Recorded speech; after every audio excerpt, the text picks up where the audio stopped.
Dans le contexte actuel, où le changement climatique fait la une des journaux et domine les problèmes mondiaux, un événement inattendu a défié la compréhension de nombreuses personnes. Une tempête de neige à la Mecque, le lieu le plus sacré de l'islam. Alors que la planète se réchauffe et que les icebergs fondent, cette anomalie météorologique a suscité un mélange de curiosité et de surprise non seulement chez les météorologues, mais aussi chez les fidèles de la ville de la Mecque. Avec ses fortes chaleurs et en tant que centre spirituel attirant chaque année des millions de musulmans, elle est devenue le théâtre d'un phénomène rare et inquiétant. La neige, que beaucoup associent à la purification. Cet événement inhabituel, qui est tombé pour la première fois sur la Kaaba, le cœur palpitant de l'islam, a donné lieu à une série d'interprétations, dont beaucoup s'appuient sur des textes religieux. Ainsi, dans les écrits chrétiens, la neige est souvent décrite comme un symbole de pureté et de rédemption. Le psaume 51/7 dit « Purifie-moi, et je serai pur. Lave-moi, et je serai plus blanc que la neige ». Ésaïe 1h18 reflète cette vision. Venez, réfléchissons ensemble, dit le Seigneur. Si vos péchés sont rouges comme l'écarlate, ils deviendront blancs comme la neige. Pour beaucoup, ces passages suggèrent un lien entre les phénomènes naturels et un message divin et incitent à réfléchir sur la pureté spirituelle et l'intervention divine. De plus, la Bible met en garde contre le danger des faux prophètes, comme par exemple dans Deutéronome 13.1, où il est dit « Le prophète qui aura la prétention de dire en mon nom une parole que je ne lui aurai pas ordonné de dire, ou qui parlera au nom d'autres dieux, celui-là sera mis à mort ». Ce contexte biblique ouvre la voie à des questions sur l'authenticité et l'interprétation des signes divins à notre époque. Avec la chute de neige à la Mecque, nous sommes témoins d'un phénomène qui dépasse la compréhension scientifique et météorologique et qui soulève de profondes questions spirituelles et théologiques. S'agit-il d'un signe divin? Que signifient les chutes de neige dans l'un des lieux les plus chauds et les plus sacrés du monde? Ces questions alimentent le mystère et les spéculations autour de cet événement inhabituel. La curiosité et la recherche de réponses ne cessent de croître, et le monde observe et s'interroge sur ce qui se passe réellement à la Mecque. Dans ses lettres, Pierre met en garde contre les dangers que représentent les faux enseignants qui ne cessent d'apparaître et de répandre des mensonges parmi les gens. Dans 2 Pierre 2, il écrit « De même que de faux prophètes se sont mêlés au peuple, ainsi s'élèveront de faux docteurs qui introduiront des hérésies pernicieuses. Ils rejettent même Jésus, leur Seigneur, pour ériger dans la Kaaba l'objet de leur plus grande admiration, la pierre noire. Cette pierre se trouve au centre de l'édifice cubique. Beaucoup pensent qu'il s'agit d'un cadeau divin que Dieu a laissé aux hommes. Il existe cependant une croyance qui suggère que Satan tente d'imiter le Christ de différentes manières, notamment en créant la pierre angulaire de la Kaaba. Ces révélations sont décrites dans le livre de l'Apocalypse, où le faux prophète est appelé Mohammed. Dans l'Apocalypse 13, il est question de faux prophètes qui ont créé une image trompeuse de la bête, qui trouble les habitants de la terre. Non seulement les gens sont trompés, mais ils sont également invités à adorer cette image en l'honneur de la bête. Le thème des faux prophètes et des séductions spirituelles est traité en détail dans la Bible en 2 Pierre 2. Les faux docteurs insistent sur le danger permanent qu'ils représentent pour la foi des croyants. Ces fausses doctrines néfastes, introduites en secret, peuvent déformer la vérité et éloigner les fidèles du Christ. La pierre noire à l'intérieur de la Kaaba est un symbole fascinant qui permet plusieurs interprétations. Pour de nombreux musulmans, elle est un objet d'adoration. La vision chrétienne, qui s'appuie sur la révélation biblique, exige toutefois une analyse critique et minutieuse. Dans ses révélations apocalyptiques, Jésus met en garde contre les images et les symboles qui peuvent induire les croyants en erreur. Dans Apocalypse 13, 1, 18, les images de la bête et du faux prophète servent d'avertissement contre l'idolâtrie et l'adoration de fausses images. La bête, avec ses signes et ses miracles trompeurs, représente une puissance qui tente de s'approprier le véritable culte de Dieu. Le faux prophète nommé Mahomet est décrit comme quelqu'un qui encourage l'adoration de cette image trompeuse et qui en induit beaucoup en erreur.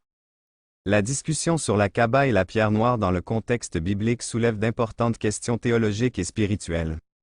Elle est un appel aux croyants à être vigilants et à distinguer les véritables enseignements du Christ des tromperies qui peuvent survenir.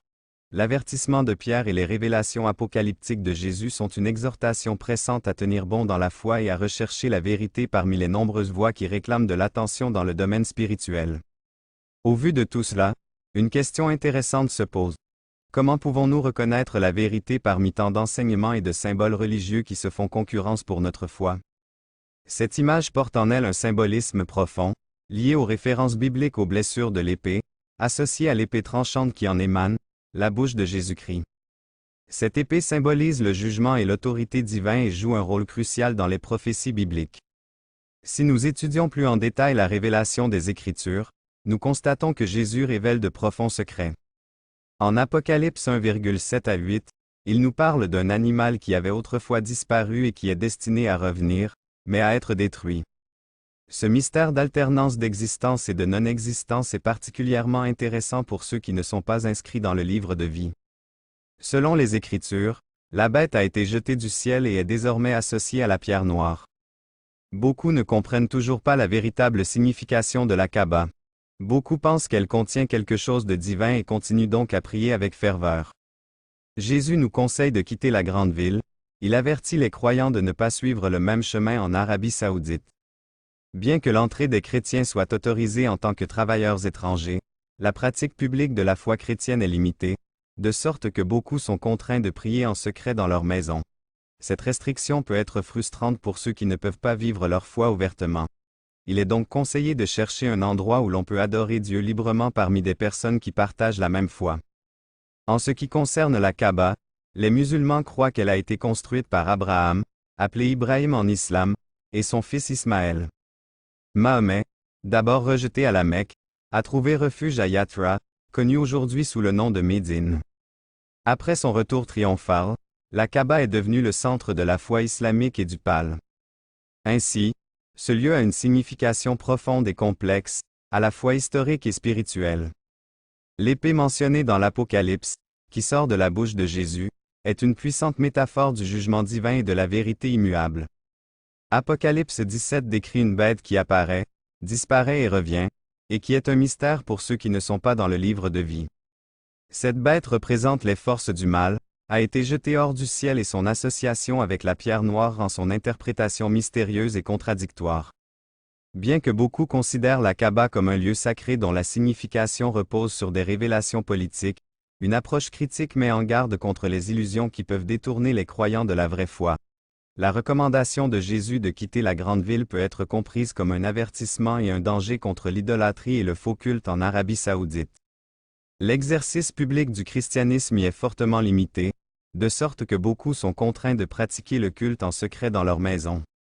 Cette restriction peut être frustrante pour ceux qui ne peuvent pas vivre leur foi ouvertement. Il est conseillé de se rendre dans des lieux où l'on peut adorer Dieu librement. En soi, on peut se demander comment les gens comprennent la relation entre la réalité et les symboles dans leur foi. Limités, de nombreux chrétiens sont contraints d'adorer Dieu en secret et ont des difficultés à s'exprimer ouvertement. Cet environnement restrictif peut constituer un défi.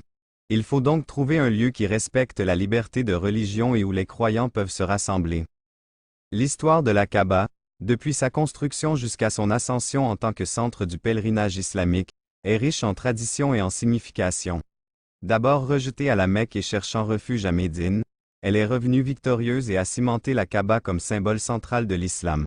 Ce contexte historique et spirituel fait de la Kaaba le centre d'adoration de millions de musulmans, la symbolique de l'épée dans la bouche de Jésus.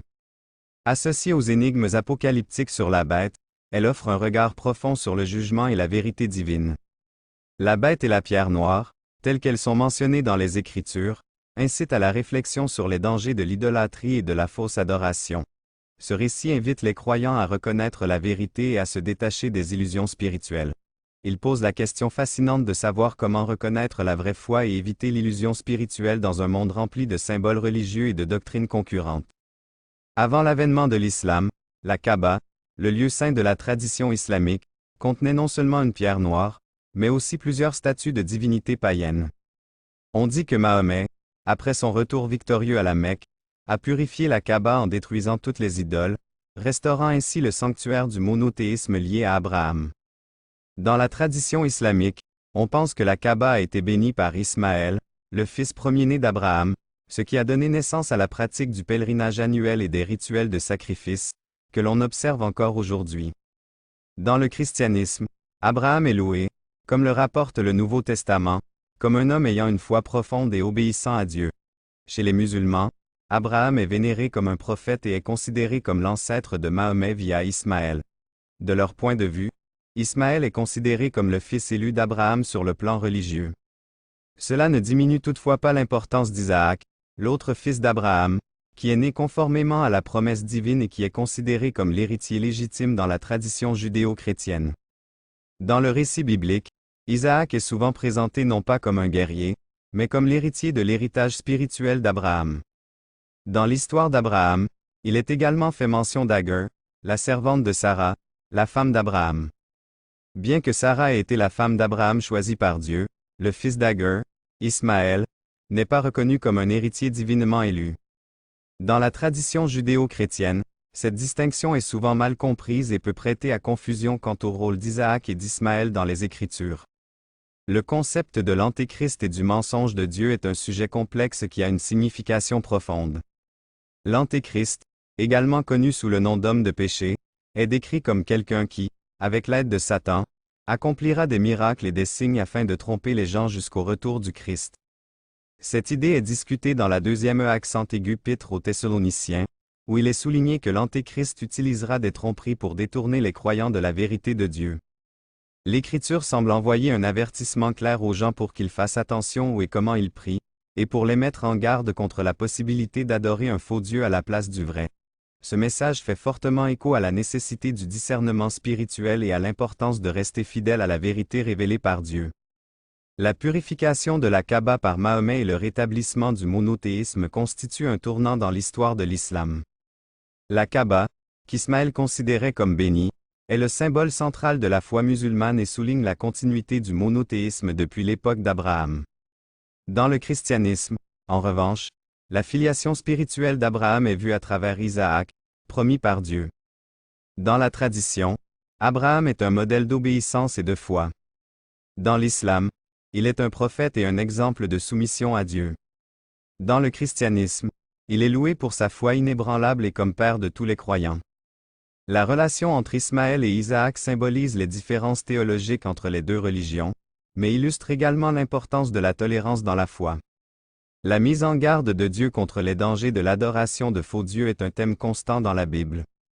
Dans la deuxième accent aigu épître aux Thessaloniciens, l'Antéchrist est décrit comme un séducteur qui utilisera des signes et des miracles pour égarer les croyants. Cet avertissement est un appel à la vigilance spirituelle et à la fidélité à la vérité divine. La Bible met en garde à plusieurs reprises contre les faux prophètes et la tromperie spirituelle qui peuvent détourner les croyants de la véritable adoration de Dieu. Ainsi, l'histoire de la Kaaba, la mise en garde contre les faux dieux et les idées sur l'Antéchrist sont autant d'éléments qui s'imbriquent les uns dans les autres pour souligner la nécessité du discernement et de la fidélité dans la foi. La Bible nous appelle à rechercher la vérité et à éviter les tromperies dans notre relation avec Dieu.